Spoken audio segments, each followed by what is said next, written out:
أعوذ بالله من الشيطان الرجيم. بسم الله الرحمن الرحيم.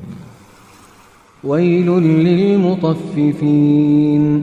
الذين إذا اكتالوا على الناس يستوفون وإذا كالوهم أو وزنوهم يخسرون ألا يظن أولئك أنهم مبعوثون ليوم عظيم يوم يقوم الناس لرب العالمين كلا إن كتاب الفجار لفي سجين وما أدراك ما سجين كتاب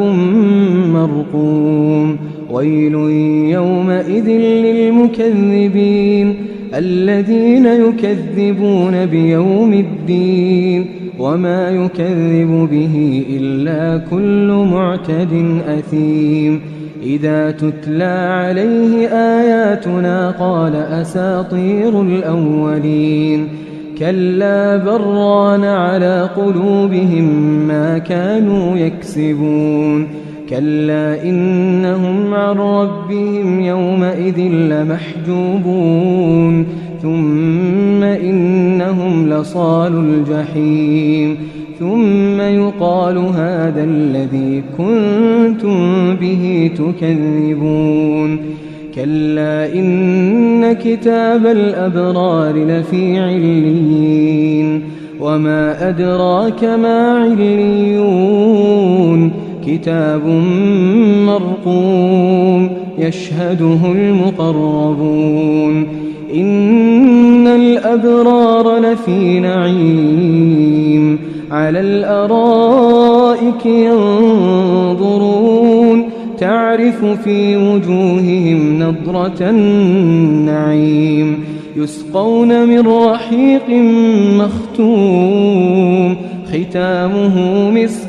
وفي ذلك فليتنافس المتنافسون ومزاجه من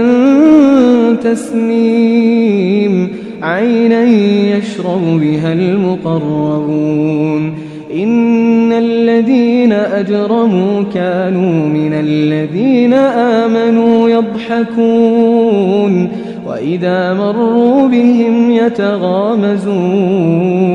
وإذا انقلبوا إلى أهلهم انقلبوا فكهين وإذا رأوهم قالوا إن هؤلاء لضالون وما أرسلوا عليهم حافظين فاليوم الذين آمنوا من الكفار يضحكون على الأرائك ينظرون هل ثوب الكفار ما كانوا يفعلون